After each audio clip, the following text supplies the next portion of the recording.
If you all were ready to start now, then we'd all be together on that.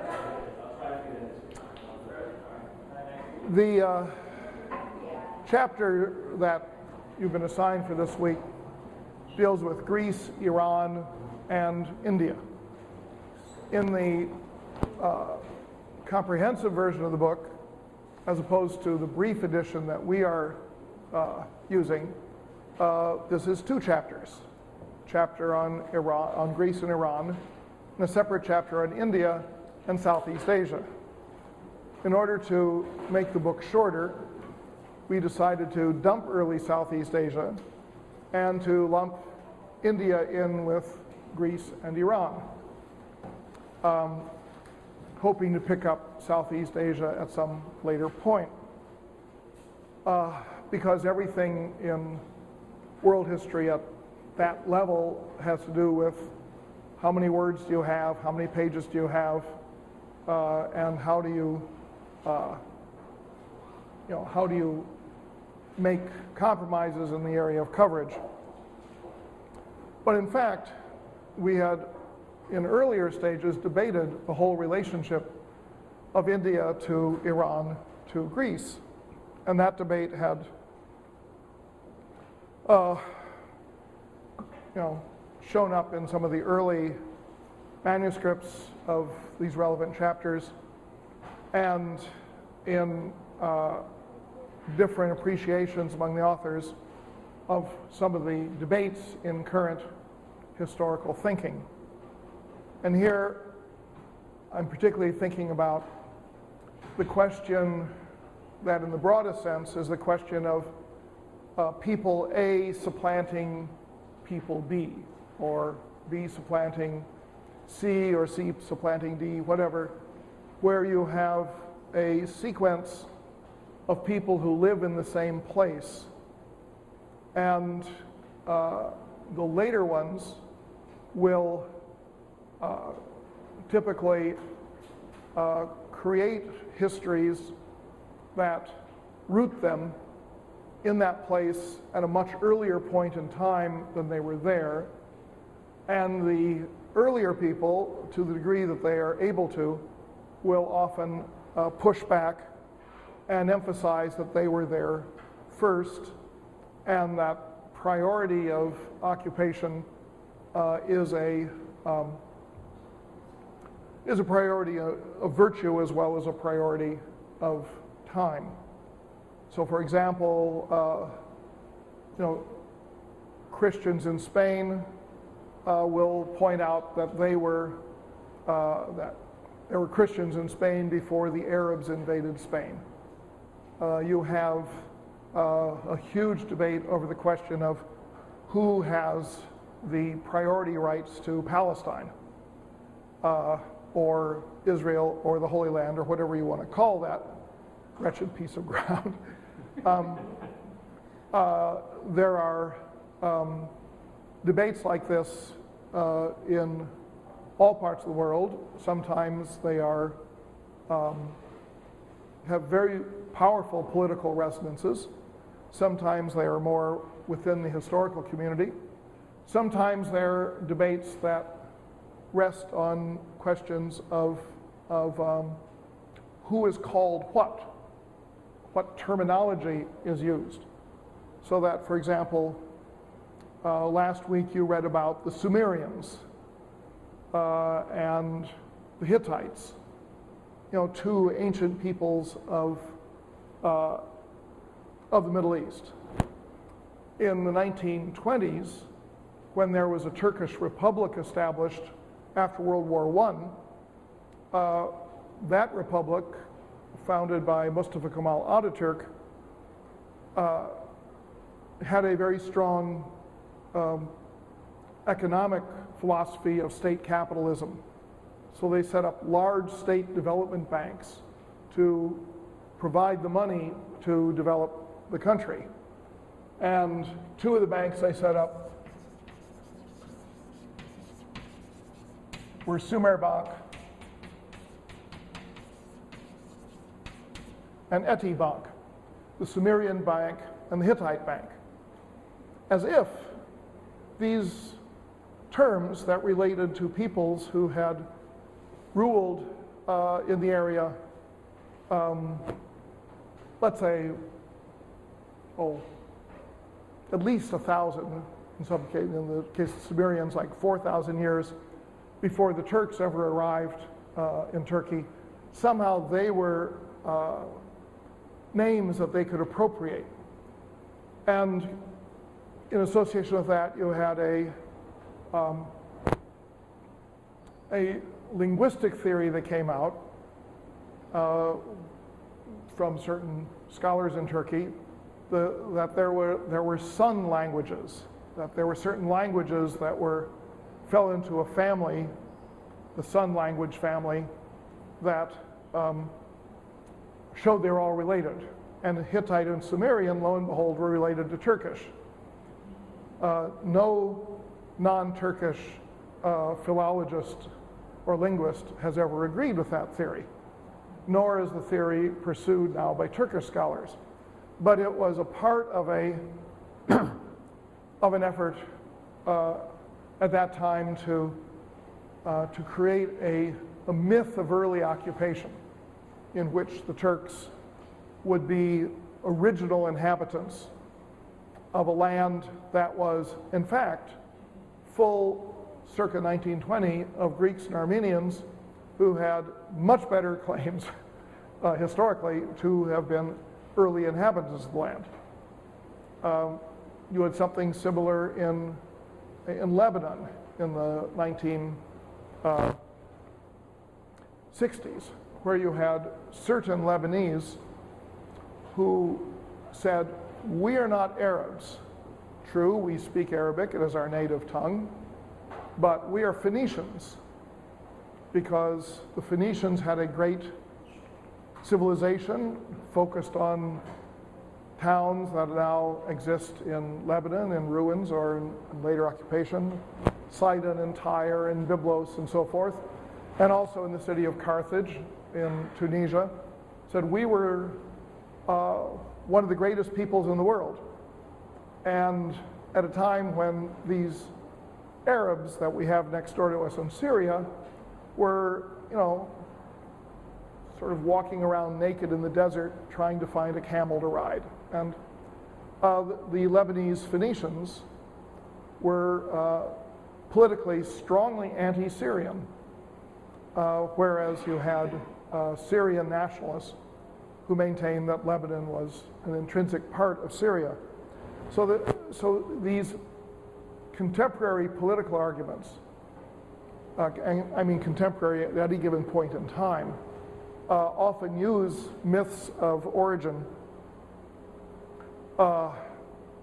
or historical constructions of origin for political purposes. In the case of Greece and Iran and India, the issue that has arisen has to do with people who are believed by most scholars to have moved into all three regions from somewhere else, and they're the same people. These are people who speak Indo-European languages, and in the case of the Indians and the Iranians, they belong to a subgroup who speak Indo-Iranian languages and who are known as the Aryans.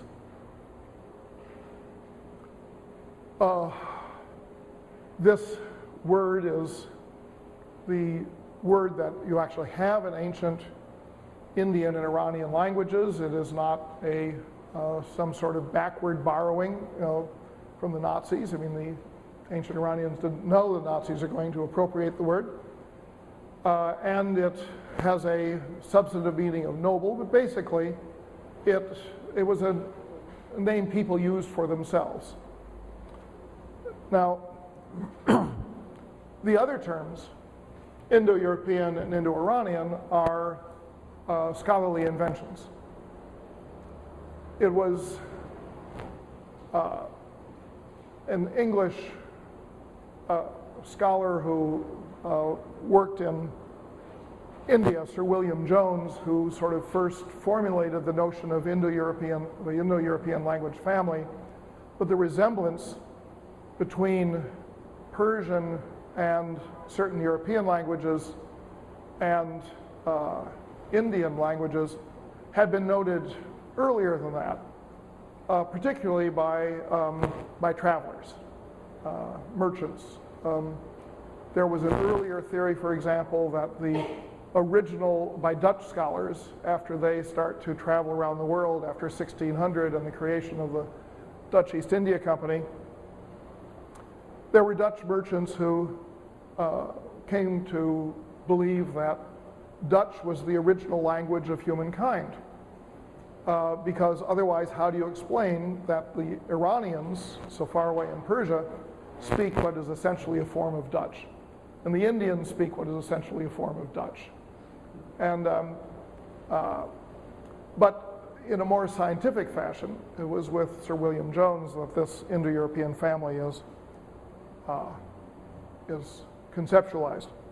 It is a family, I've mentioned it before, that relates languages from Ireland across to Bengal, and it has been studied in great detail with careful examination of the way in which one language spins off from another in subfamilies like the Germanic or the Romance, so forth and so on. I won't go into that. Within this big family of Indo-European, Indo-Iranian is a subfamily. And it is a family that is thought to be a late appearing family, and like the other Indo-European languages, probably has its roots in the area north of the Black Sea, what we now call Ukraine, what is now Ukraine, I should say. And they migrated eastward and then southward into Iran, Afghanistan, and northern India, according to the scholarly reconstruction of things.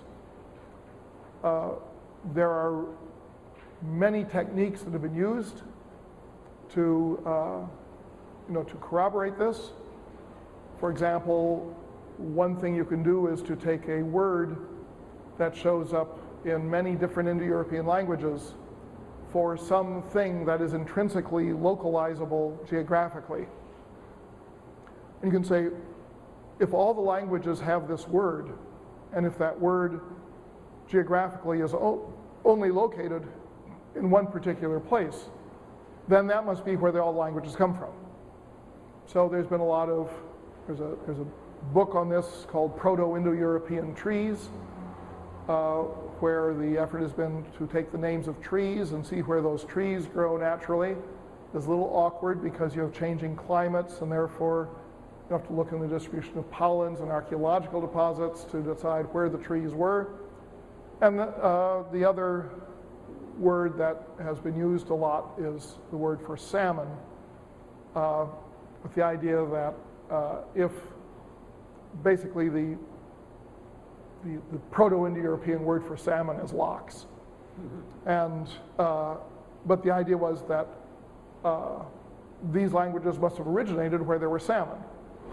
All right, that's one technique, but of course it precludes the notion that you could have borrowing from some other language family. So all of this has been an extremely elaborate linguistic exercise, which is a difficult exercise because there's no way prior to writing to determine where a language was spoken.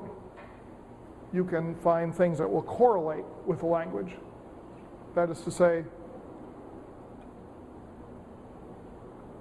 if you have a language that has a word for,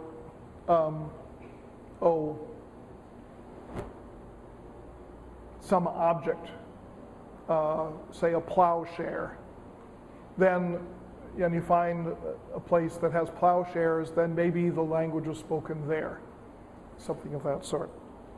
But what has happened in recent times, by this I mean the last 20 or 30 years, is that there has been in India a very strong reaction against this theory that the Indo-Iranians or the Aryans entered India from Afghanistan or beyond Afghanistan, from Turkmenistan and the areas farther to the north.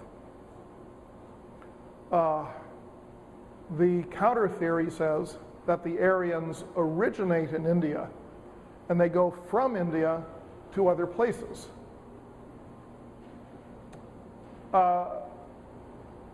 Why would this be? Why would we care? Well, one of the reasons we care is that this theory became central to the political philosophy of a Hindu conservative party, the BJP,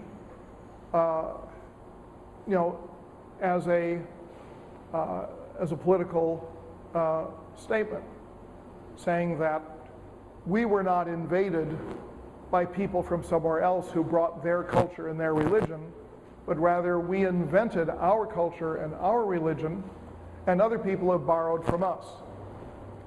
In its most extreme form, the argument goes that the Aryans originated in India, established a civilization in 7000 BC, that is, say, some 4,000 years before the Sumerians or 3,000 years before the Sumerians, and every part of the world has received civilization from India. The Sumerians were just an offshoot of the Indians, the Greeks, the Romans, the Chinese. Everyone gained their enlightenment, their dose of civilization from this mythical or wholly invented early India. And so the great Indian epic, the Mahabharata,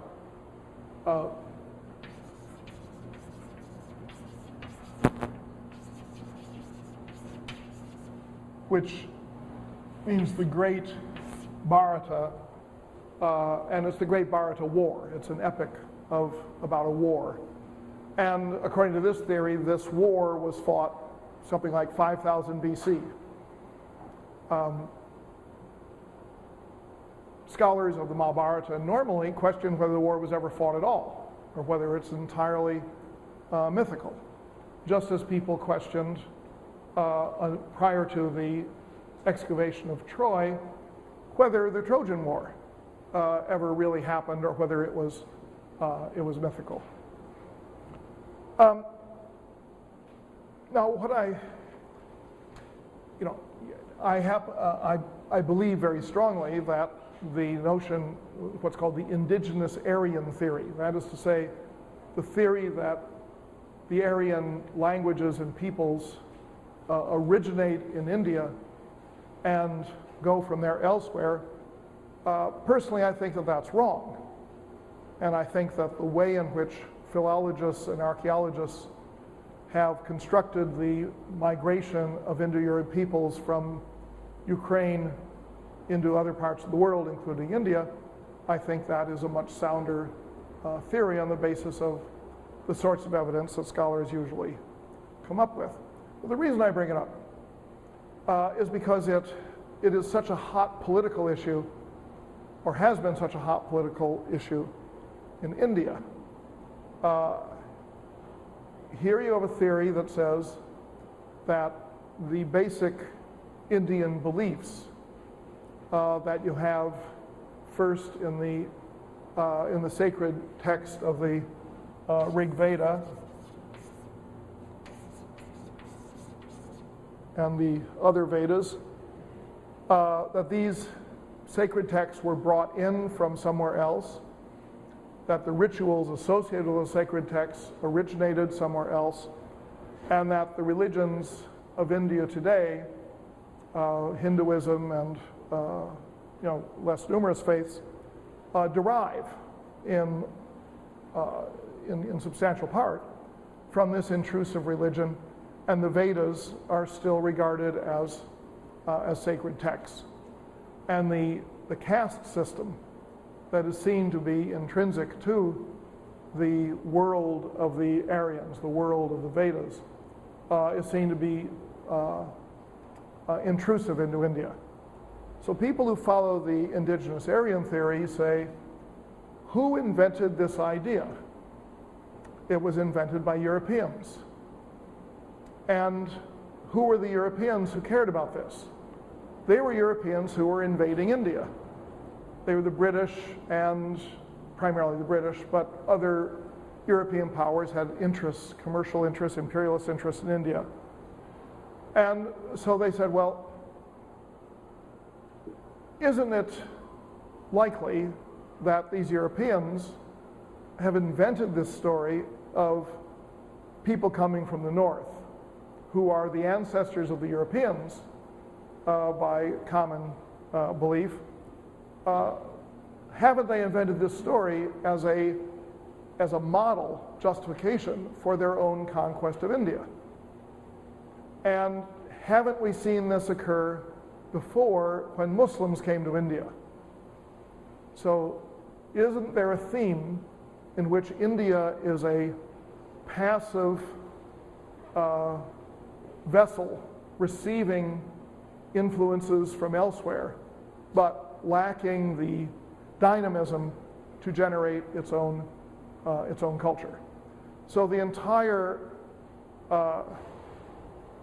apparatus of Western scholarship relating to the earliest peoples of India and Iran and Greece is put into question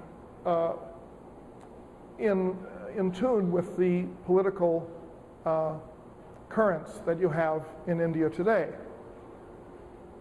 Now, the interesting thing with respect to this linkage of groups in this chapter, or areas in this chapter, is that in Iran, which is not next door to India literally, although Pakistan, which it is next door to, was once part of India, or under the British was governed by the same central government. In Iran, so far as I can tell, nobody cares whether the Aryans invaded Iran. Indeed, they seem to think that that's a cool thing. You're more likely to get the view is a powerful, militant, conquering people, the Aryans, came into Iran, and we are their descendants. And who cares who was there before? Because we rubbed their faces in the mud, and now we are dominant. Nor does anyone in Iran, to the best of my knowledge, claim that Aryan influences originate in Iran. So here you have two countries, both of which have strong nationalist movements that are virtually next door to each other, that share an identical heritage as far as we can tell. By identical, I mean that the earliest form of the Persian language, or the Iranian language we now have, which was contained in the holy book of the Zoroastrians, the Avesta. The language of the Avesta, which is called Avestan, cleverly, and the language of the Rig Veda, which is called Vedic. Those languages are so close to each other that if you take a small number of sound shifts and you simply make those shifts, you actually go from one language to the other. So that an S in Avestan is an H in Vedic, and an H in Vedic is an S, and S in Vedic is an H in Avestan. And you make these shifts, and you actually have almost identically the same language. So there's no real question about the degree to which there were one time people living in Iran who spoke the same language as the people living in at least parts of India. There is question about whether they were invaders, I suppose, from an Indian point of view. But the point is that the Iranians don't care because there's no political ground to be contested on this issue. You could imagine an Iranian who would say, the English made up this theory of Aryan languages in order to dominate us. But since Iran was never part of an empire, they were dominated in some respects by the English, but they were never turned into a colonial possession in the way that India was. The venom against England tends to be much more specific than at a kind of cosmic level that you have represented here. So you have this comparison of two places that at one time spoke the same language, that appear to have a culture and a religion that is nearly identical, that culture and religion are carried by people who seem to come in from someplace else geographically. And yet, from the point of view of a world history book, there's a question of, are they in separate chapters? I mean, one time I remember making the argument that we should have a chapter on Iran and India because they're the same country. And our ancient historian and our writer team said, no, it's Iran and Greece, because the Battle of Thermopylae was between Iranians and Greeks.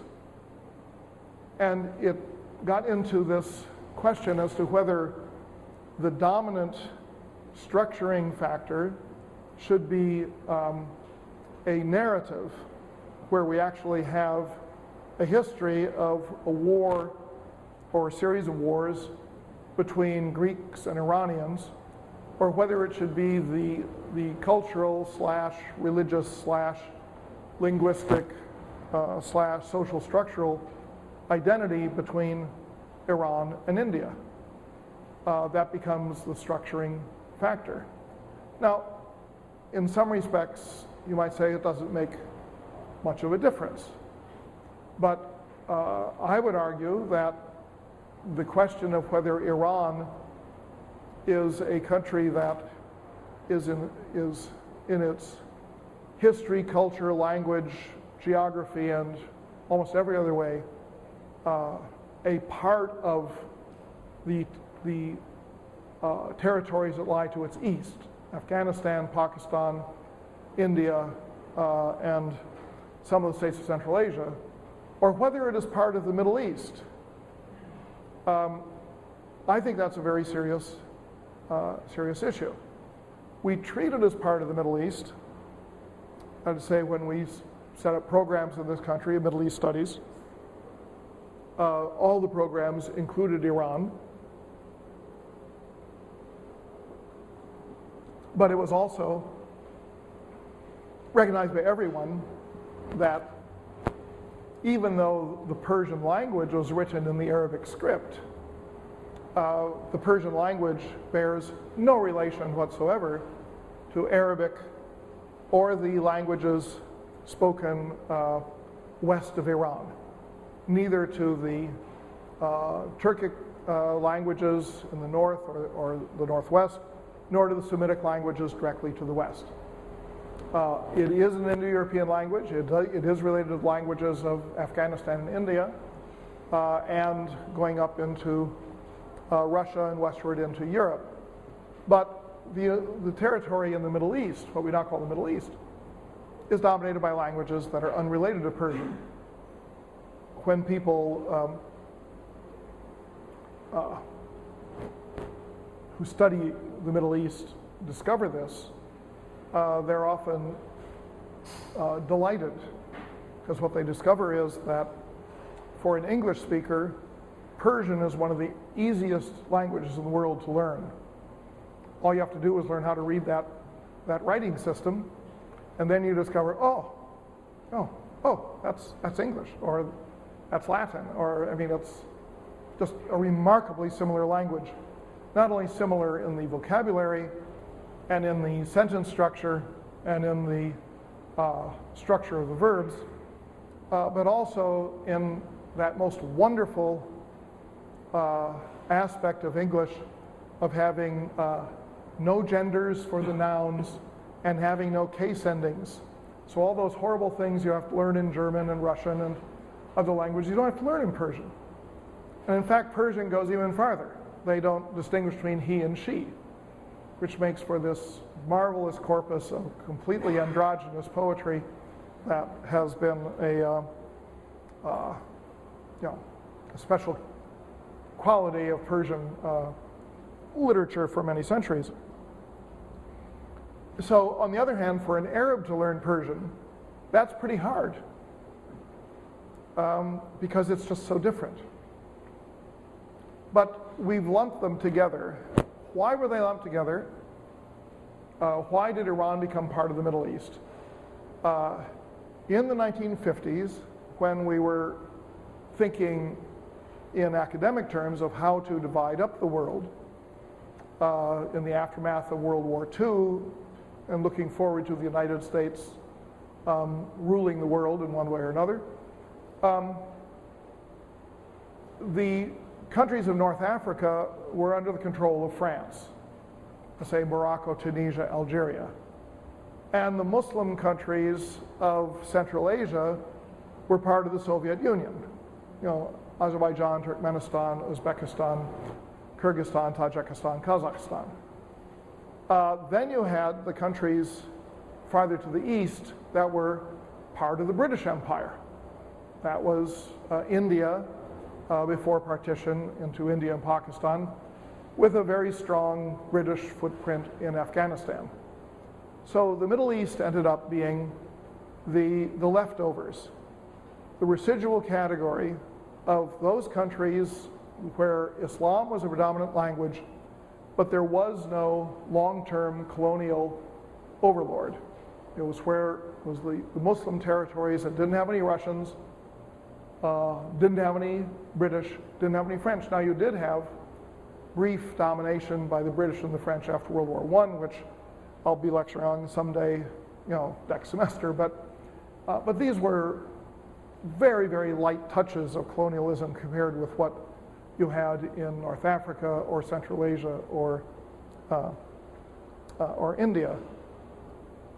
So you ended up taking Turkey, Iran, and the Arab Middle East and throwing them together in a category that was called the Middle East. Now, did that make sense in geopolitical terms? It made sense, particularly in the Cold War, where the Middle East was seen as a frontier zone between the freedom-loving peoples in the West, led by us, and the victims of communist slavery in the East, led by the dastardly Soviets, and therefore the Middle East was a contested area. And indeed, in the 1950s, there was an active debate over the question of which way will the Muslims go? Will they prefer slavery under the Soviet dictatorship, or will they prefer freedom under George W. Bush? What will they prefer? most American observers said that they will ultimately prefer the West because communism is atheistic. But you had one very important British observer, a man named Bernard Lewis, who argued that they would prefer dictatorship because it is in their nature to prefer dictatorship. And we see this through the history of Islam. Now, that's neither here nor there for this course, except that it has been picked up by, and this is really post 9/11, it's been picked up by writers, historians, some of them erstwhile honorable people, who have said the Muslim world does not like freedom, or the Middle East doesn't like freedom. And the reason we know this is because of the fight between the Greeks and the Persians. So you get people who go back and re-examine the history of Cyrus and Darius and Xerxes and the struggle between the Greek city-states and the Persian Empire. And they look at it in terms of values.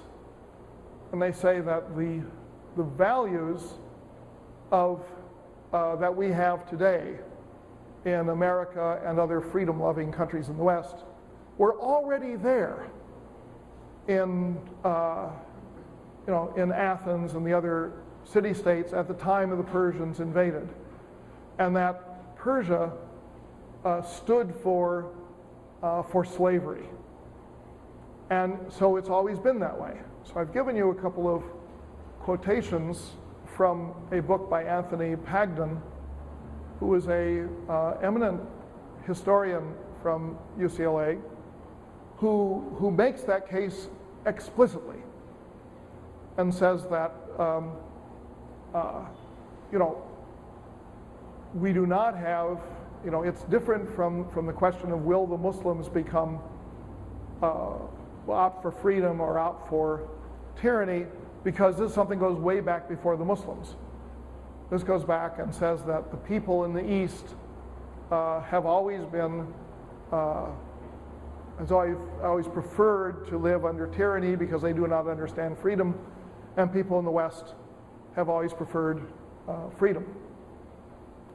Historically, this makes no sense at all, particularly when you consider that the Greeks were conquered and were subordinated by the Romans, and the city-states all came to an end, plus the fact that the city-states all had slaves, and when they fought one another, enslaved the people they took prisoner.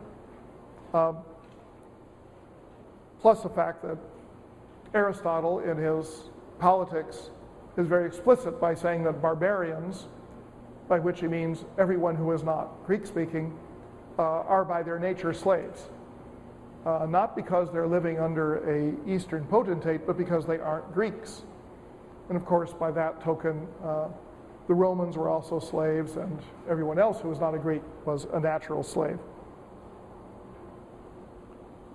The Pagden's book has been Worlds at War, was received with great enthusiasm by various reviewers, but it was not the only. He's not the only person who became drawn into this this restructuring of the history. And two books were written, only one of which I've actually read. They were written on the topic of counterfactual history. Counterfactual history is history of, it's the history of what did not happen. It's the history of what would it have been like if the South had won the Civil War?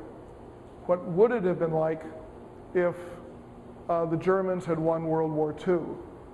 What would it have been like if the Black Death of 1348 in Europe, instead of killing a third of the population and killed 95% of the population.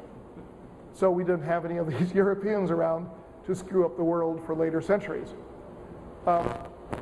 These topics are all written about and have been written about for a long time.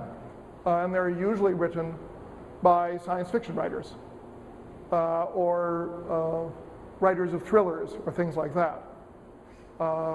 And it's one of the most interesting genres of historical fiction because, of course, it is not a fiction set in history. It is rather a complete fictionalizing of the history. So you can read the cyberpunk authors, Bruce Sterling and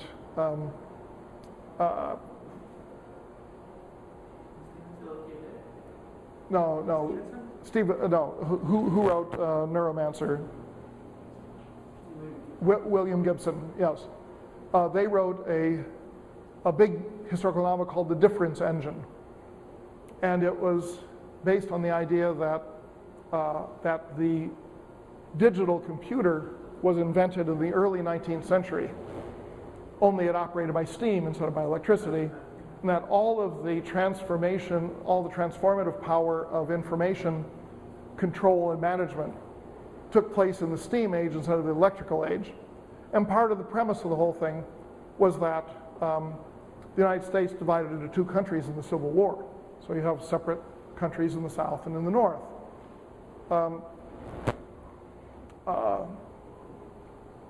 The number of novels about the Nazis winning in Europe is numerous. But this counterfactual history has always been regarded as sort of a species of fiction. It could be argued that we probably have a fair number of history books that are regarded as important sources that are, in point of fact, counterfactual, in the sense that they are invented. Stories that are received at some point as being true, but probably weren't true, or maybe proven not to be true. There has, for example, in the last 20 years been a huge debate over whether Marco Polo ever went to China, or whether the travels of Marco Polo are a fiction that was made up. But what's happening now is that you have counterfactual history that is being written by sort of card-carrying history professors, part of this guild I belong to. And the two books that I know of, as I say, I've only read one of them, are devoted to the idea of what if something had happened that had kept the West from rising? I got involved with this because I had a colleague who had been asked to write an article about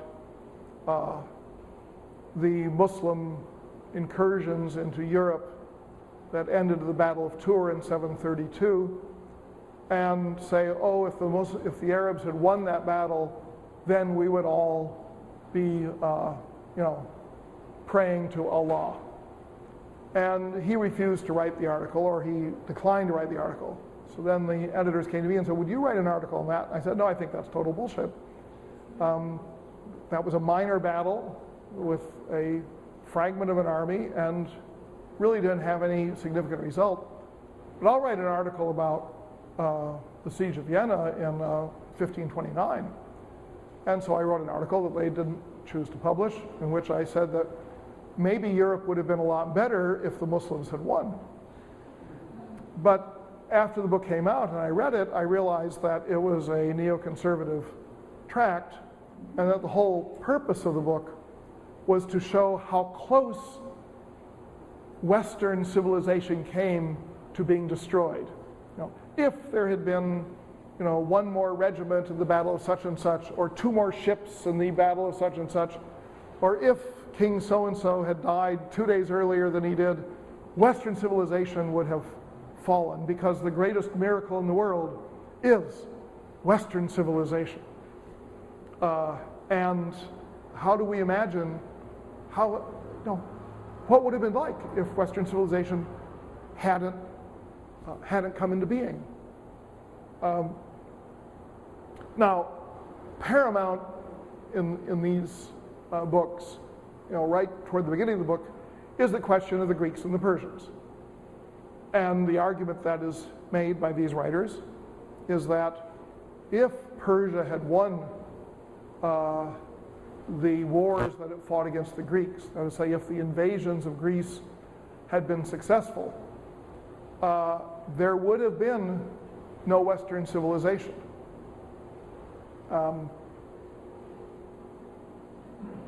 Heaven knows what we would have here at Columbia if the Persians had won one of those battles.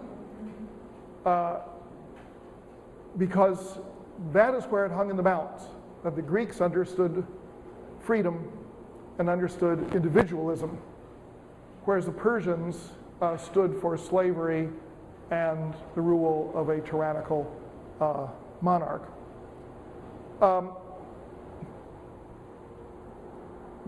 What this, in a sense, did was to take the reality that we had in the 1950s and since that time, in which we throw Iran in with the countries to its west, and read it back into history and say that that is the most crucial thing in the world. Now, this comes up today in the issue of whether Iran is an enemy of the United States.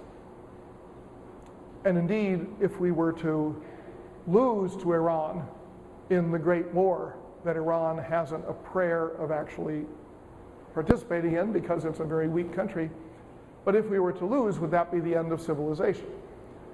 And I don't want to predict that because we're having a symposium a week from Wednesday on war with Iran and the probability of whether that might occur and so forth, and this is just sort of advertising for it. But when you look at a chapter that throws Greece and Persia and India together, you get this question.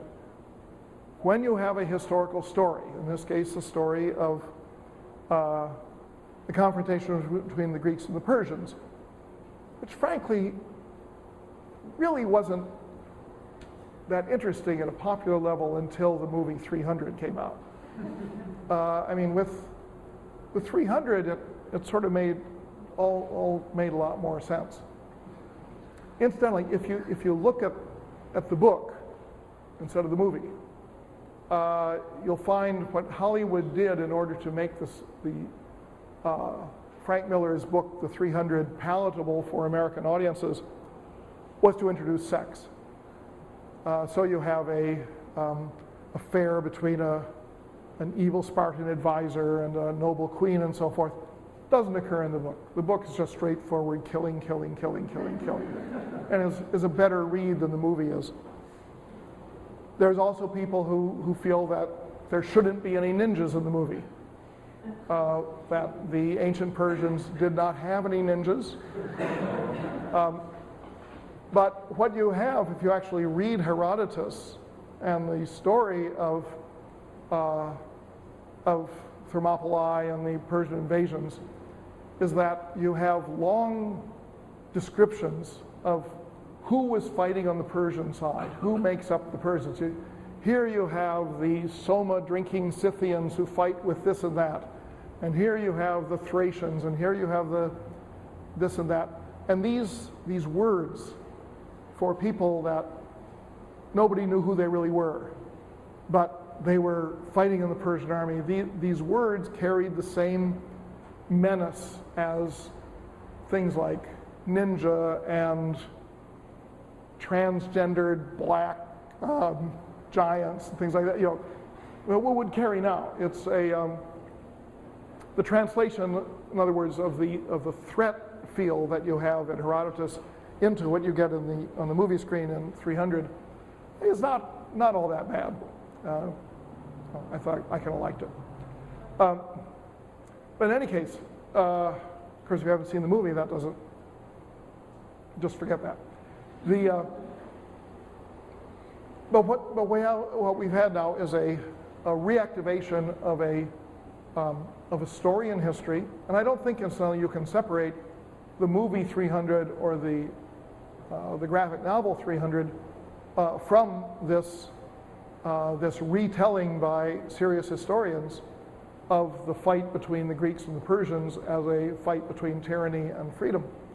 But this whole reactivation of an episode in history as a mirror or as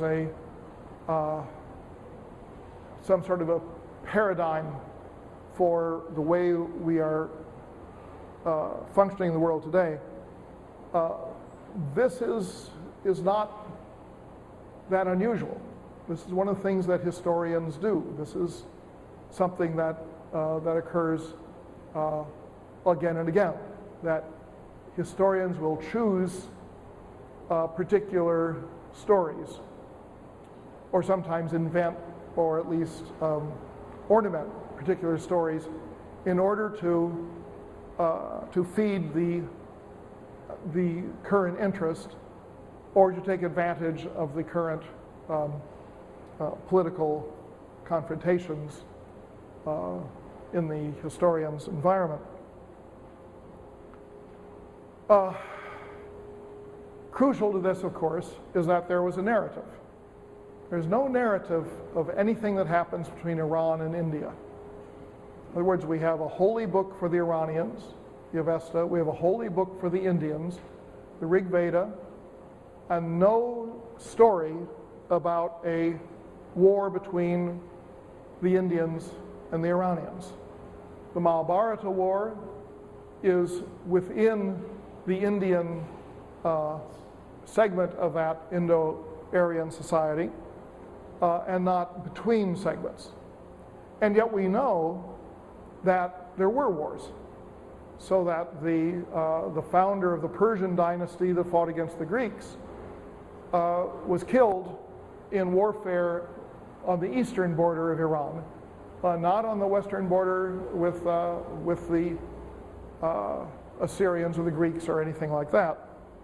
So we know there were wars, but we don't have a narrative. And so this gets to the next topic I want to deal with, which is the question of the rise of narrative in history. By narrative, I mean the telling of a story. By historical narrative, I mean the telling of a story that is presented as though the events narrated actually took place, as opposed to what you would get in Hesiod's Theogony, where you have events that are not thought of as historical, how the gods came into being or something like that, purely in the realm of the imagination, or the realm of myth. And of course, when you have narrative, you have the question of the difference between myth and history. There is a widespread view that history is a natural propensity of human societies. That you take any people and they want to remember their past and to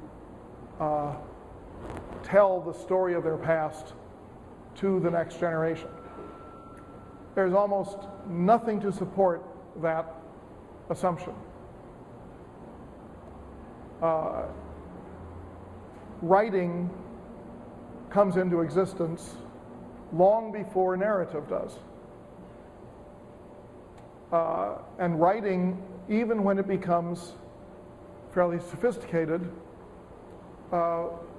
rarely focuses on historical narrative. There are parts of the world that have had a sophisticated, literate culture, particularly India, that seem to go for 1,000 years without anybody writing down any historical events.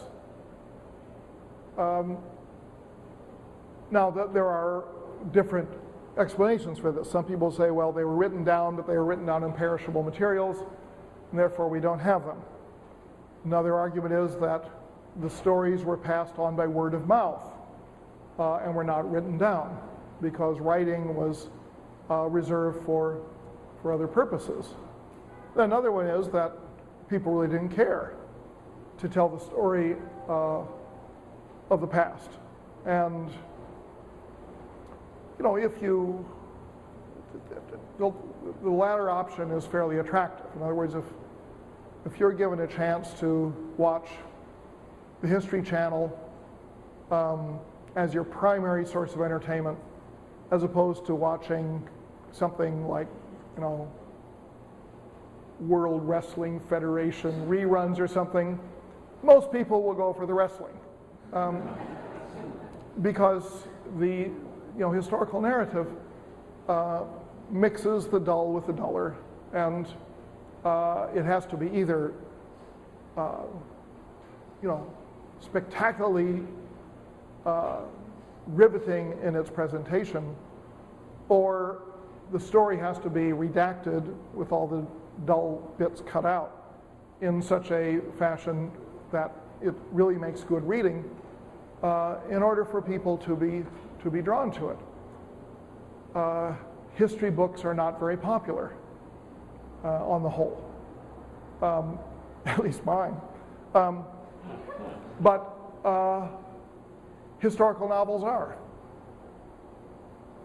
You take, say, Pillars of the Earth by Ken Follett, and you have a historical novel of the 12th century that has a huge following, even though it's 1,000 pages long, 800 pages long.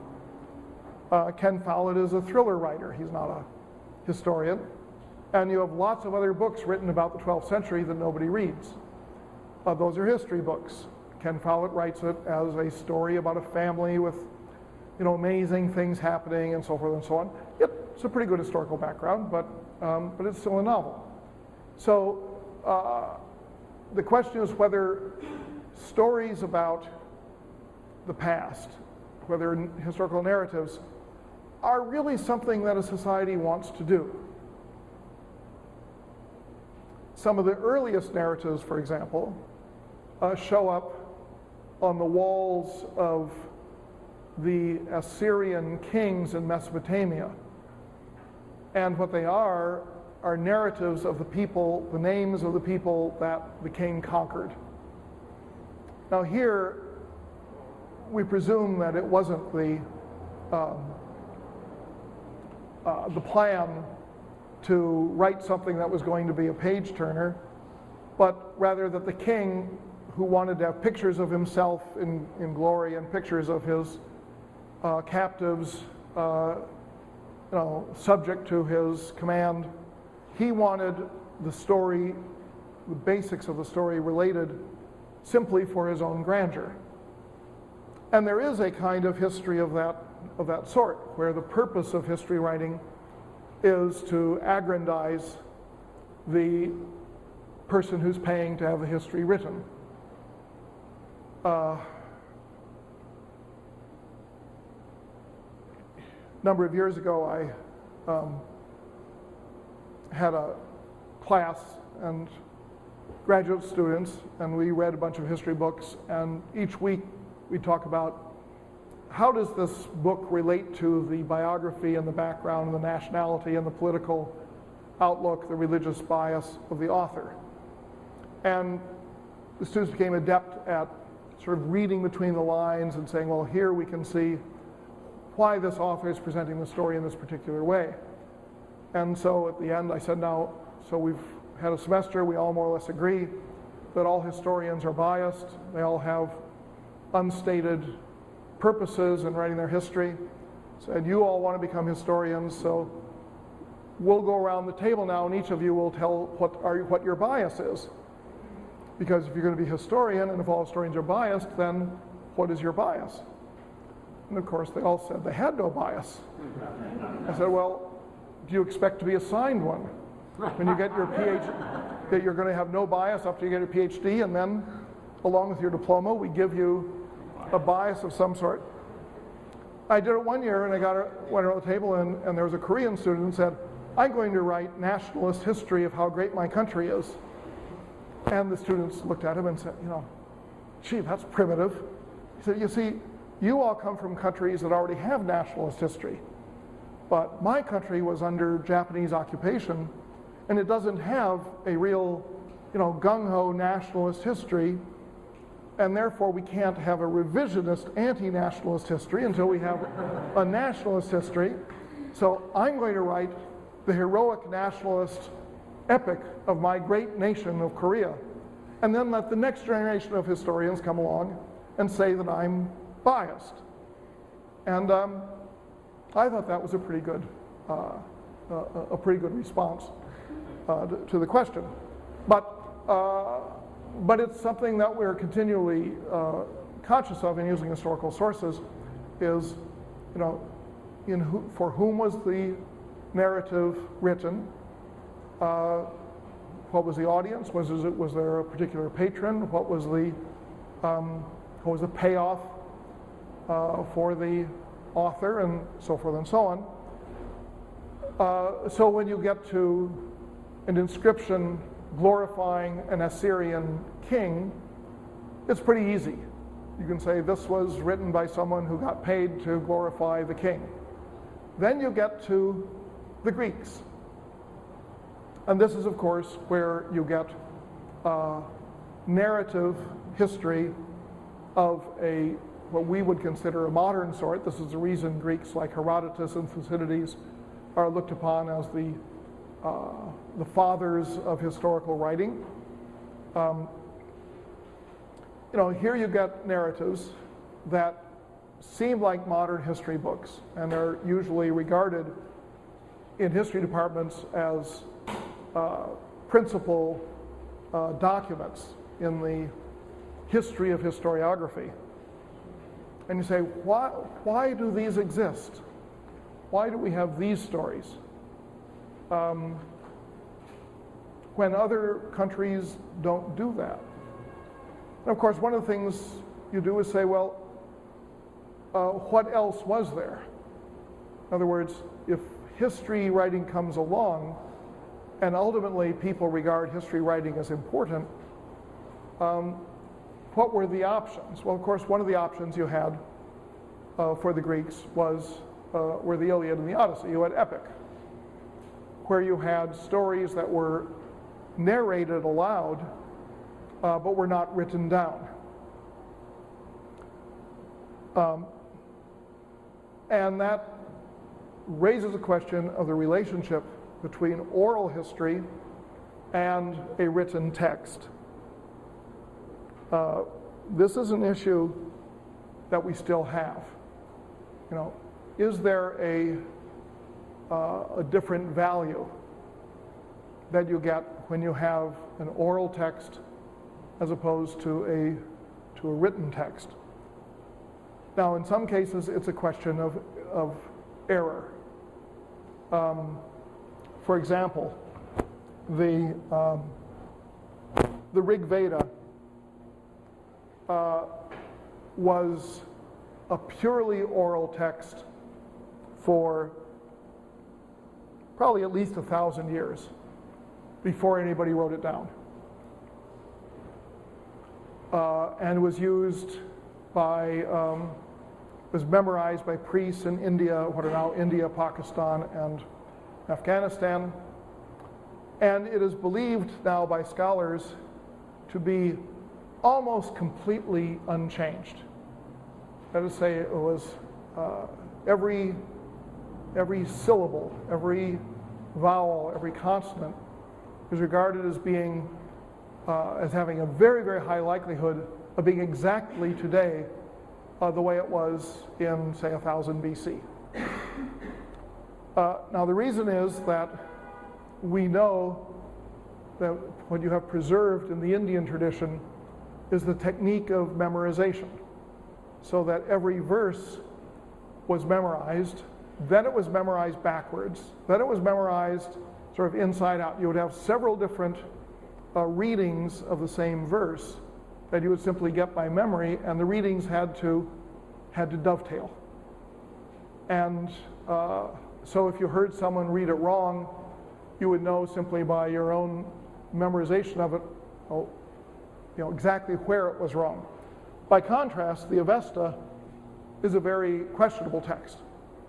There are a lot of guesswork as to what certain words are in the Avesta, because memory traditions, will vary quite a bit. In the case of the Iliad and the Odyssey, you have a different phenomenon. Instead of trying to preserve exactly